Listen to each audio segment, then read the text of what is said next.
Primetime News with Israel Lai.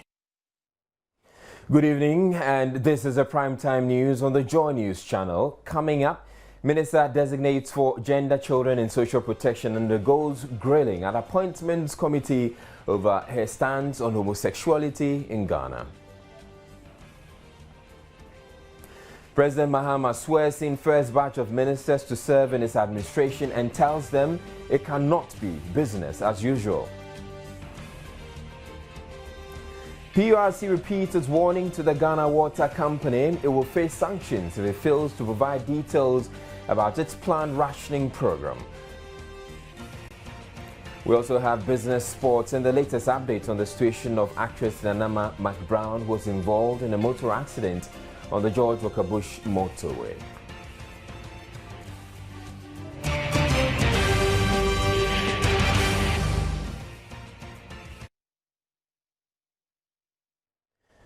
In our very first story, the Public Utilities Regulatory Commission has reiterated it will sanction the Ghana Water Company if it fails to provide a detailed plan for its impending rationing program. It repeated the warning after a tour of the water treatment plant, where damaged filters have resulted in a significant reduction in the water available for distribution to consumers. The filters are at the last stage in the filtration process at the treatment plant. They are the final mechanism that ensures that foreign particles and elements don't end up in the water that flows through the taps.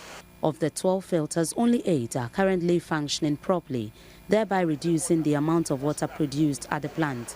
Chief Manager for Accra and Tema Production, Irenius Bule, explains all the filters would have to be redesigned eventually, starting with the 4 that are out of service now. There are cracks in the filter bed, and those cracks are so big that our filter media, the sand and gravel, will pass through and go down. They are of different types. Okay. So those that are designed the same, perhaps they may have the same. But we are saying that when we get the contractor to the design and we think that it's okay, when he has finished with the 3 problems, the one with the problems, we will see whether we can take out one at a time, the other ones, for them to work on, so that these problems doesn't really occur. Chairman of the PURC, Dr. Emmanuel Kwekwanan, said the water company would have to necessarily furnish the public with details about the rationing program. It took them until now to know about it, okay, so that next time we'll be proactive rather than trying to fight fires at the end of the day. We would urge them to ensure that all of the filters are looked at, okay, but in sequence. You cannot shut down all at once. Chief Executive of the Ghana Water Company Limited, Kweku Boche, assured they would need at least 4 weeks to undertake a thorough assessment of the damaged filters. There's not enough supply to give us 24/7 for every home. But the situation is aggravated by the fact that these are not there. And within 2 weeks, one of the filters would be in place. The others, within 2 weeks, will know the final evaluation for work to be done, and we'll program it and let the public know when all of them will be put in place. But we'll do everything. In the meantime, we are doubling the production process any time that we can to ensure that we minimize the impact of the 4 filters which are not functioning efficiently at this stage. The water treatment plant produces 55 million gallons daily, and since it is not connected to any other treatment plant in Accra, consumers would have to manage with the situation till it is solved.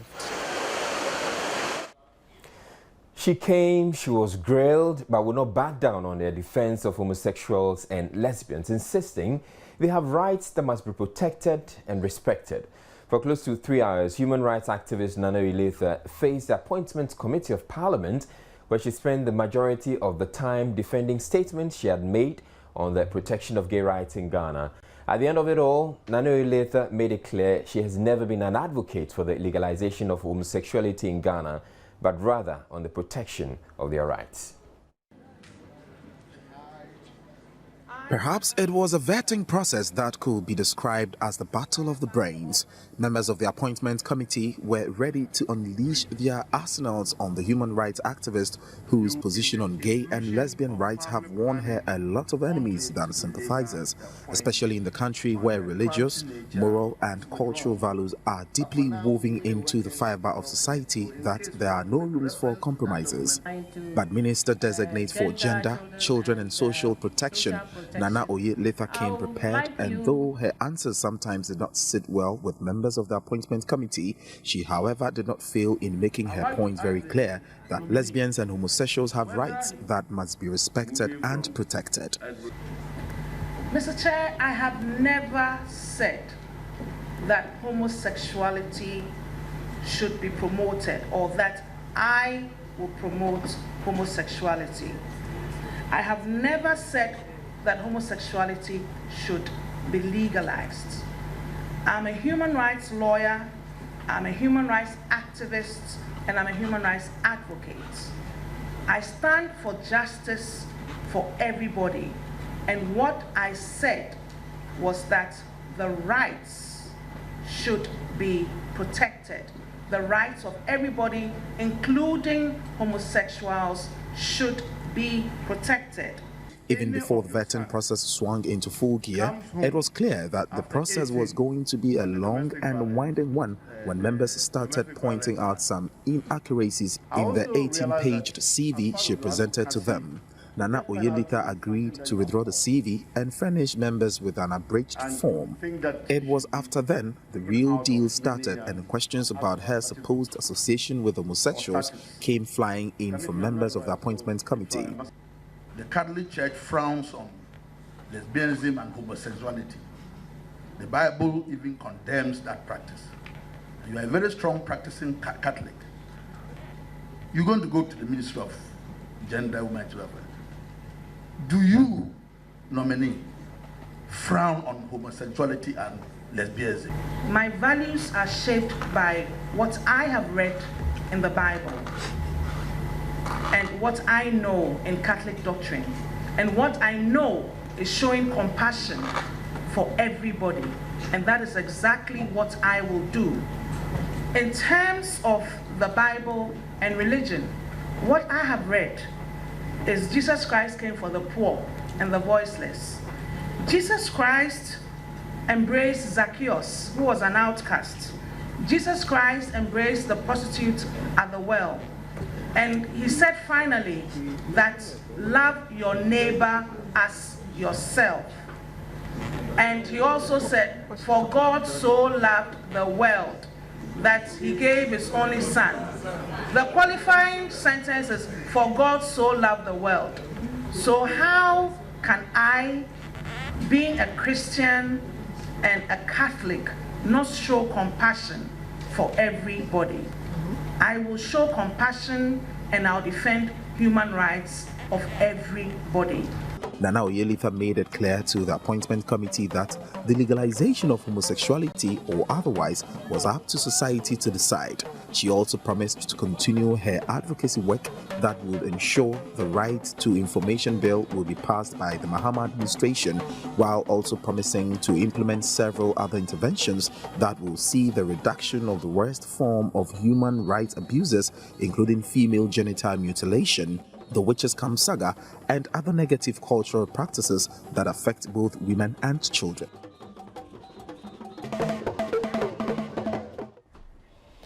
In a related development, the first batch of ministers approved by Parliament have been charged to think outside the box, change the attitude of public servants, and to think up efficient solutions to the country's challenges.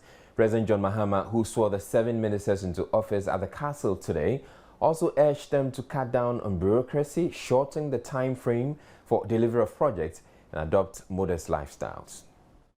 President Mahama administered the oath to the 7 ministers, namely Seth Emmanuel Tekpe, Minister of Finance, Hannah Tete, Minister of Foreign Affairs and Regional Integration, Alhaji Inoussa Hussaini, Minister for Lands and Natural Resources, Minister for Water Resources, Works and Housing, Alhaji Collins Dauda, and Alhaji Amin Amidu Suleimana, Minister of Roads and Highways. The rest are Mahama Yariga, Minister of Information and Media Relations, and Clement Kofi Homado, Minister of Food and Agriculture. In attendance at the ceremony were some of their relatives. The president reminded them of their responsibilities. It cannot be business as usual because the expectations in this government are very high. You saw the electorates when we went around campaigning for elections. They have very high expectations in what government should be doing for them. I send you to those ministries not to accept the mantra that that is how we've always done it. The question that should always remain uppermost in your mind is, how can we do it better, more efficiently, in the interest of the people of Ghana? The time it takes for issues or projects to come from their inception stage to implementation is too long. And you must be able to cut down on the unnecessary bureaucracy, but still do it within the framework of the law and the regulations. Minister for Foreign Affairs and Regional Integration, Hannah Tete, on behalf of her colleagues, pledged not to disappoint the president and Ghanaians.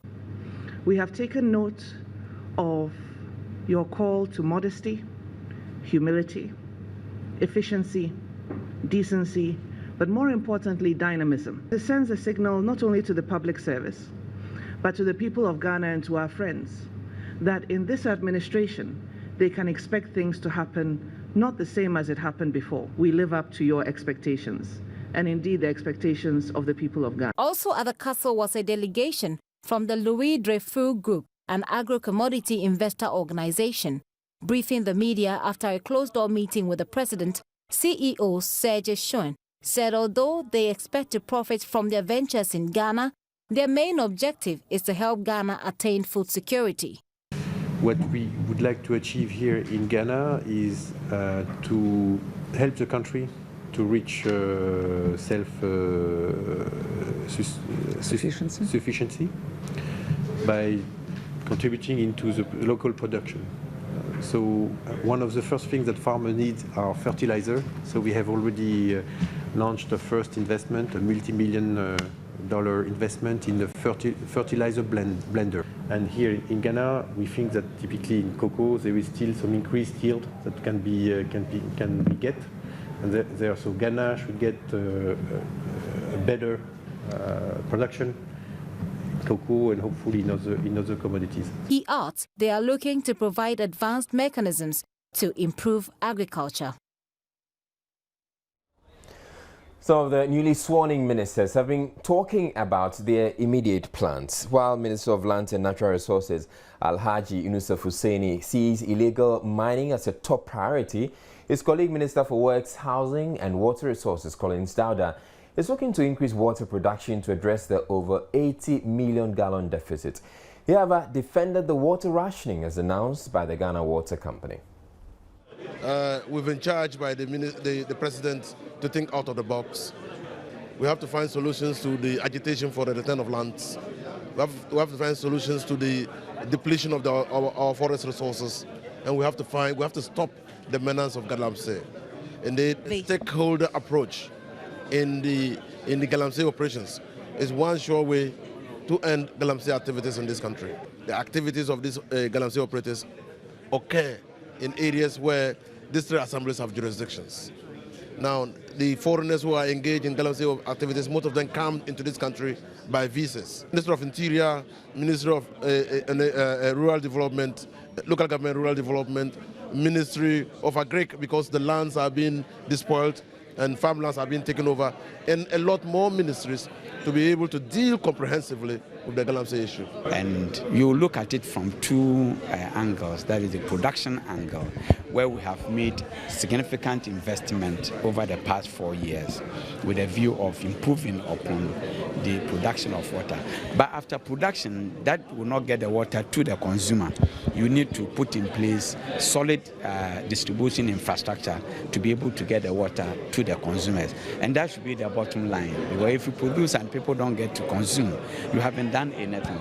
So we'll be working on adding on to the production and also looking closely at the distribution infrastructure with the view of ensuring efficiency in the distribution network so that we can get water to wherever every Ghanaian lives. That is in the urban area. In the rural areas, we'll focus on the provision of providing boreholes to smaller communities in the hinterland. Now, it's been occasioned as a result of a defect at the Weja treatment plant. And I've also read it in the paper, just like you have also read, but it would be better to go to the site, appreciate the problem, to be able to give a comment on it. So I would say that I'm not happy about rationing water in any way. We want everybody to have access to it. So when we hear that Ghana Water Company has announced rationing, naturally nobody would be comfortable with such an arrangement. But because it has been occasioned by a defect, we need to look at the defect, resolve the defect so we can have water running. Minister for Local Government and Rural Development designate Akwesi Opong-Fosu also appeared before the appointment committee today, promising to address the sanitation and street naming challenge. The minister designate also identified capacity building as one of the major challenges confronting the ministry and promised to work with the relevant stakeholders when ushered into office to ensure funds allocated are put to proper use. Swear by Almighty God that the evidence I shall use before this committee, that the evidence... The District Assembly Common Fund is meant for the various district assemblies, but most of the time, a lot of deductions are made at the national level to the disadvantage of the district assemblies who have their plans and programs, who understand what they want to do at the local level. May I know from the nominee whether he will take this matter seriously to ensure that monies meant for the various district assemblies will be sent to the local level so that they will determine how they want to spend their money as against being deducted at the national level or certain programs being imposed on them at the national level. And my last question, Mr. Chairman, is on street naming. Will you take this matter seriously to ensure that during your tenure of office, we will be able to name our streets so that we can, do things orderly in this country? On the deduction of the District Assembly's Common Fund, I think it's an issue that has gone on for a long time. And when I was president of NALAD, I raised that issue. So if I'm giving the nod and I get to the ministry, we'll try to bring this issue to tolerable limits. At times, I know that the assemblies themselves do the request. The assemblies request the Common Fund Administrator to deduct certain expenditures at source. But then it will be in the interest of all of us for the assemblies to have their resources and manage the resources the way they deem fit. The street naming exercise has been at the policy level for some time now. And I want to assure the committee that we need to move from policy to implementation, and that will be considered if I'm given the nod and I get to the ministry. Questions from members of the appointment committee. The Food and Drugs Authority, FDA, upon a tip-off, has found a consignment of unwholesome chicken parts disposed of at a refuse dump at Teshin, a suburb of Accra. The FDA's investigations has revealed that some residents of the area have taken possession of part of the consignment. A statement signed by John Odamidakwa, Acting Chief Executive, Food Division, said to ensure that the consignment of unwholesome chicken parts do not find its way onto the market, the FDA, with the assistance of the Teshi police, have conducted a search and confiscated all such products for subsequent safe disposal. Residents who were in possession of the unwholesome chicken parts have been handed over to the police for investigation to be conducted so as to identify the source of the consignment of unwholesome chicken parts. The FDA likes to advise the public, especially those living within the tertiary environs, to be extra cautious and buy only from trustworthy sources and not from itinerant traders, as the consumption of such products can lead to serious health problems. The FDA asks the public to volunteer any information which will help in the investigation and lead to the arrest of those who dump the unwholesome chicken parts at the dumping site. The authority assured the public that it would continue to do all in its part to protect public health and safety. Now, women are being urged not to remain in the shadows but emerge and take up challenging roles. The ACT Foundation made the call at the end of a 14-month training project for 30 young women on preaching peace before, during and after the elections. Though women have a crucial role to play in development, their contribution at the moment is still largely marginalized. Take politics, for instance, where their attempts to go to parliament has proven a very daunting task. Statistics available from the 2012 elections indicates that though 133 women contested 102 parliamentary seats, only 29, or just a little over 20%, were successful. Although the situation has gotten better over the years, Executive Director of the ACT Foundation, Angela Dramina-Boaje, says Ghana still has a long way to go. When we come to the issue of women's human rights in this country, it leaves a lot to be desired. I haven't even spoken about political participation, even though we see that there's an improvement in the numbers now. When it comes to the executive appointments, I think there's still a long way to go. We need an affirmative action law in this country so that we won't see the abysmal numbers we have in parliaments going into 2016. Anytime women are not doing very well, it affects the economy of the country. There's a cost to it that we are not counting. The Nuisance Project, introduced last year, she explains, is one way to empower young women to speak. The project offered them a platform to employ advocacy to increase accountability of key stakeholders for maintaining peace before, during and after election 2012. On the whole, the Nuisance Project achieved the objective that it set out, with the overall objective being engaging with power to look at peaceful elections last year. It contributed significantly to the peace that we all saw in the country. The evaluation also saw that the project was value for money. In terms of the relevance of the theme that they chose, it resonated with everybody. In terms of how well the funds they received from Star Ghana was managed, they worked within budgets. They ensured that they compared prices to be able to identify those which were reasonable before paying for any services. Some participants shared their views. It's a great experience worth repeating. Young women should know that in any forms of violence, we suffer most. Women and children really suffer most. So they should not speak, they should not keep quiet, but rather speak out. They should not be silent about issues happening around them. They should rather speak out and then achieve every aim as a young woman. You should be empowered in all areas as well. You have the social media, and you know what the social media has done in certain parts of the world.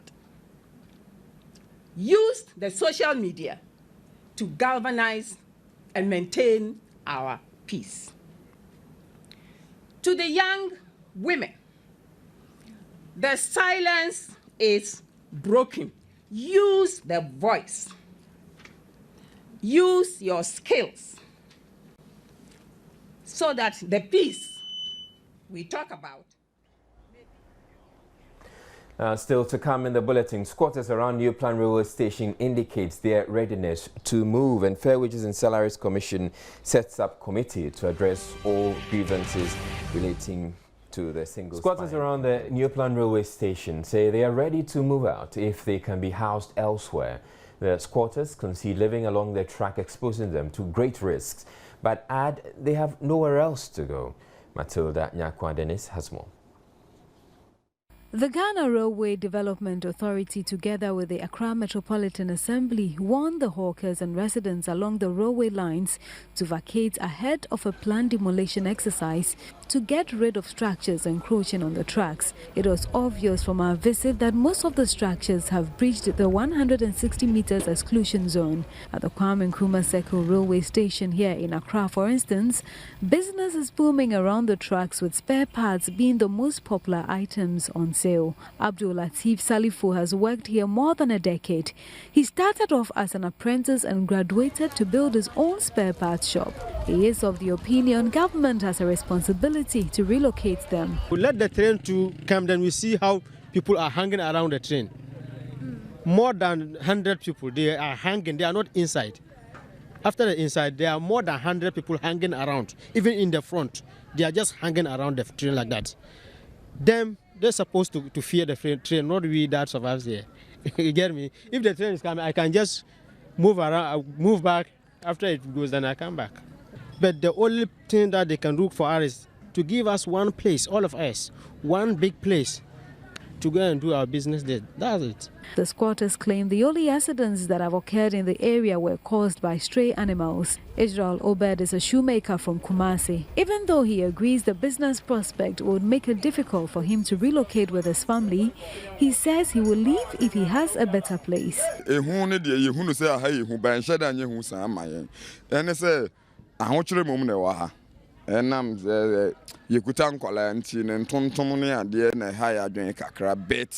Says situation at the end of the hands of your so I quite to say you were inside a crying to my to me, you must have to me cool ye my cacra. Train ya de be the way city in Tennessee, will be answer protection and call us a bear, I won't go trade quine home. A young who train accident to be our happen.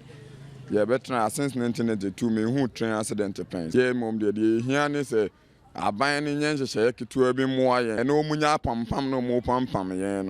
Meanwhile, sanitation is a real problem. Choked gutters and stagnant, smelly sludge poses health risks to both children and adults. Even though most of them say they are willing to go, there are those also who believes government, rather than evict them, should make the place more habitable. Fire has got the Glory Oil filling station at Echima Brofidru near Ahema Kokobing in the Ashanti region.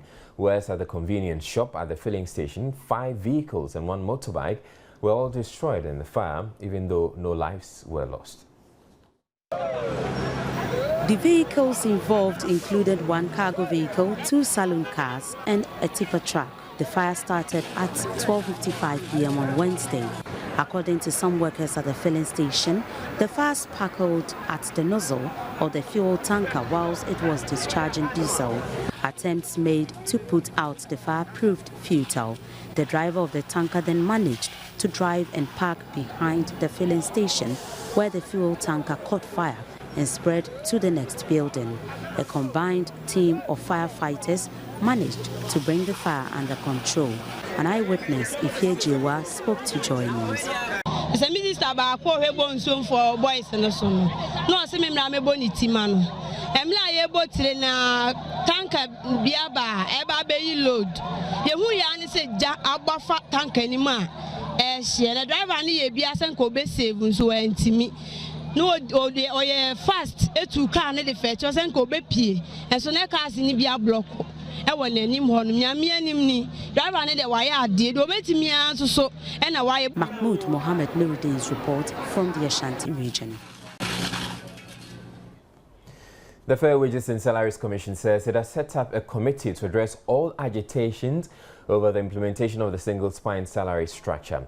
Director of Grievances, Negotiations and Collective Bargaining at the Commission, Cornelius Yorsing, tells Joy News the committee's work will involve a series of meetings with stakeholders to ensure all pending strikes are averted.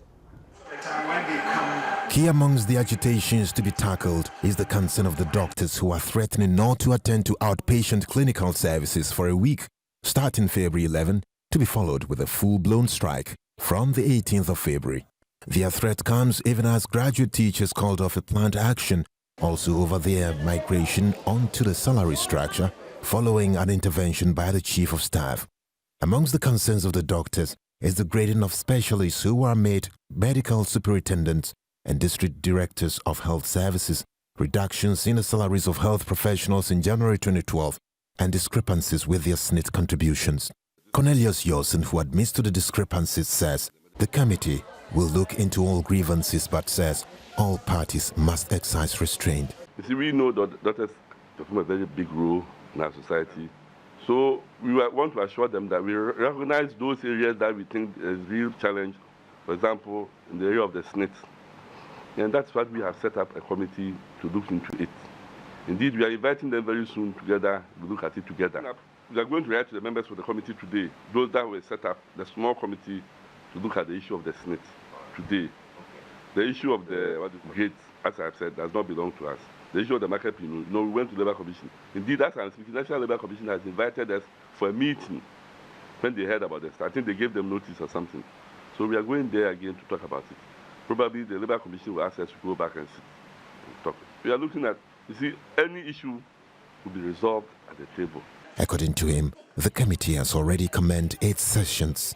He could, however, not say when they hope to finish their deliberations. Because we are negotiating, you cannot give timelines, but I can assure you this thing will not travel 2 months or whatever. Just this short period where we meet and they resolve, etc. You see, when we have a certain commitment to resolve whatever issues come along with it. And indeed, it's not only the DMA which has issues with post-migration. That's why this committee is in place. They're looking at all post-migration issues, all issues connected with the salary policy and difficulties or challenges that have come along with it. He urged doctors to bear with the commission as they are fully aware of their role in the administration of healthcare. Now, Daniel Kwashia Shama will be representing the NDC in the by-election to be held next month at Buem in the Volta region after winning last Sunday's primaries. Former aide to the Rawlings, Kofi Adams, had expressed interest in the contest but was disqualified. Though his disqualification has left some party members disappointed, most of them appear willing to move on. The Buem NDC primaries was held on Sunday after it was postponed over a purported injunction linked to the disqualification of Kofi Adams turned out to be false. Assemblyman of New Ayuma and constituency executive of the NDC, Olympio Mante, said even though he was disappointed at the disqualification of Kofi Adams, he is happy at the outcome. He expressed doubts Kofi Adams will go independent. Another constituent, John Sianku, who was a delegate at the primary, said though he did not know Kofi Adams, he felt excited when he learned that he wanted to contest. Several other constituents also joined calls for Kofi Adams to work with the winner of the primaries to bring development to the constituency. The by-election slated for the 26th of February became necessary after the elected MP, Henry Ford Kamel, passed on Christmas Day last year. Meanwhile, Kofi Adams is yet to declare whether he will contest the by-election as an independent candidate. Komlado's report for Joy News, Buem.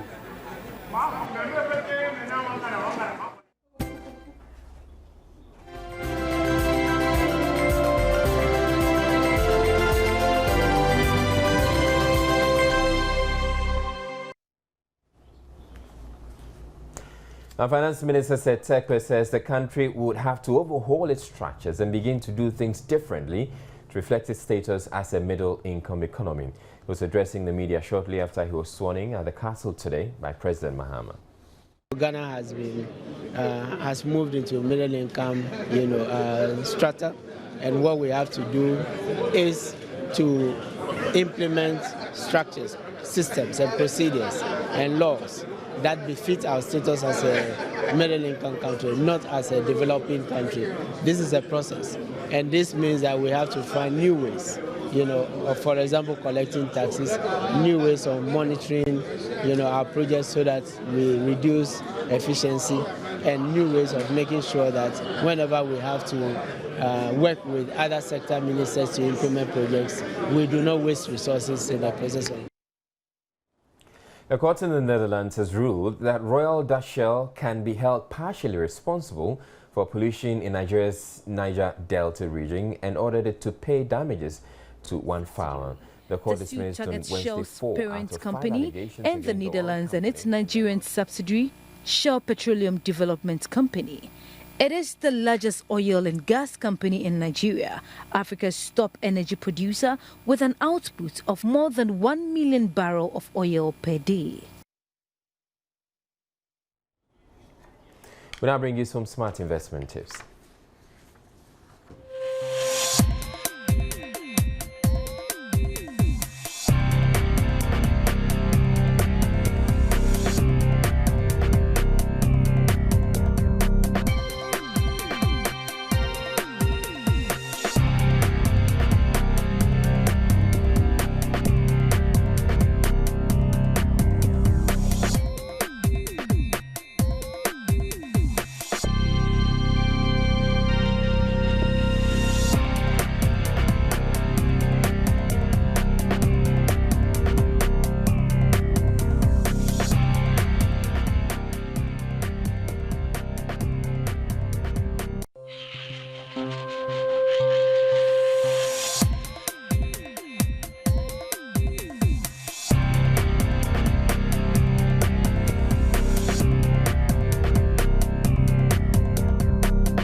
Hello there. In sports this evening, Ivory Coast and Togo have qualified in Group D for the quarterfinals of the tournament. In today's matches, Algeria and Ivory Coast drew 2-2 with Tunisia and Togo getting 1 goal apiece after the 90 minutes of play at the Royal Bafokeng Stadium and Mbombela Stadium respectively. Ivory Coast currently leads Group D with 7 points, followed by Togo with 4 points, which means that 2 West African countries have sailed through to the quarterfinals of the tournament. 2 giants from the north of the continent, Tunisia and Algeria, have exited the tournament after losing today's matches. Currently, 6 West African countries have made it to the quarterfinals of the game, and they are Ghana, Mali, Burkina Faso, Nigeria, Togo, and Ivory Coast.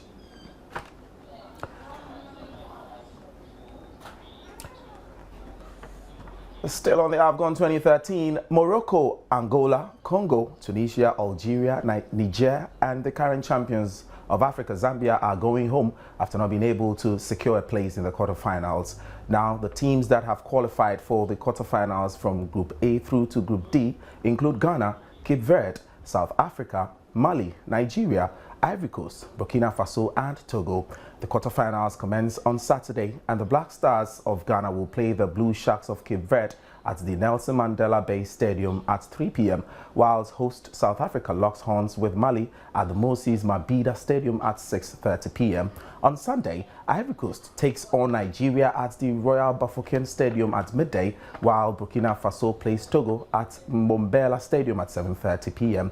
Winners of Saturday and Sunday matches will qualify for the semi-finals of the tournament, which will be played on Wednesday, the 6th of February. It is our prayer that the Black Stars of Ghana will sail through, and we wish them all the best on Saturday as they play the Blue Sharks of Cape Verde. And that's all by way of sports news. Up next is Showbiz. You definitely need something light to calm and relax your evening. My name is Gladys Osei Oredu, and I welcome you to Showbiz. Now, we woke up this morning to the news that renowned multi-talented actress Nana McBrown had been involved in a motor accident on the George Walker Bush motorway in the early hours of today and had been admitted at the emergency unit of the 37 Military Hospital. Also, Showbiz has been to the hospital, and we can report Nana's condition is stable now and has been discharged from the emergency unit to a regular ward. According to reports, Nana McBrown and her boyfriend were involved in the accident this dawn at the La Paz end of the N1 highway as they were returning from a movie shoot. Reports say a car rammed into their new Range Rover vehicle. Her boyfriend, Maxwell Mensah, who happened to be driving, suffered a fractured arm, which has currently been bandaged. Initial reports had it that the actress was badly injured in the accident. Hospital sources, however, downplayed the severity of her injuries. They tell Joy News she was put on anesthesia when she first arrived at the emergency ward to subdue her pain. Naname's auntie, Mrs. Bernice Azuma, said her niece had been transferred from the emergency unit to the Yasantua ward and was very fine, adding that she was resting at the time she was granted us the interview. She's feeling fine, okay. Just her hand, because of the car window glasses, that she's suffering from that use. But she's not very fine, she talked to me.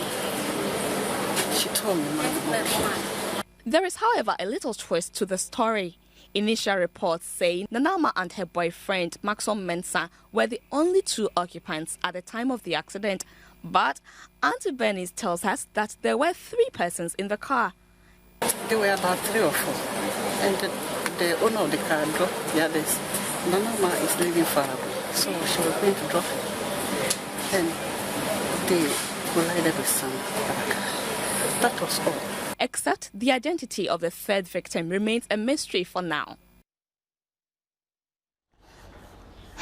There really must be more to the story than you can imagine, and you sure can trust us. We'll bring you more on that story. Also, Ghanaian musician Deba Echampon, who has been accused of sexual molestation of his stepdaughter, who was under 13 years at the time of the incident in the UK, had his extradition process begin today. During the procedure, Deba, whose lawyer was not in court, questioned why he was brought to the magistrate court instead of the circuit court.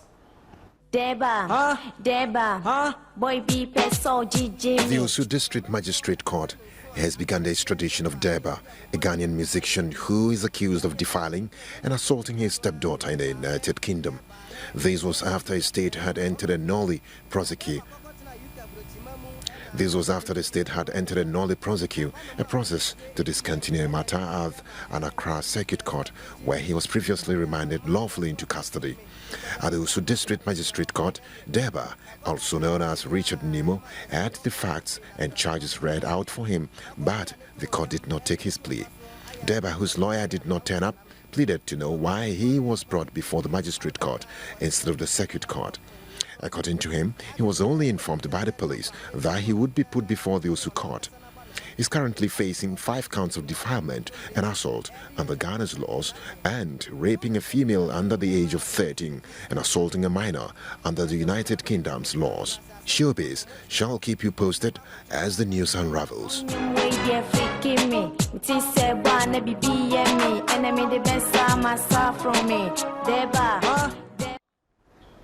Okay, so the singer turned actor turned singer again, Justin Timberlake, seems to be making a comeback into the music industry in a grand style.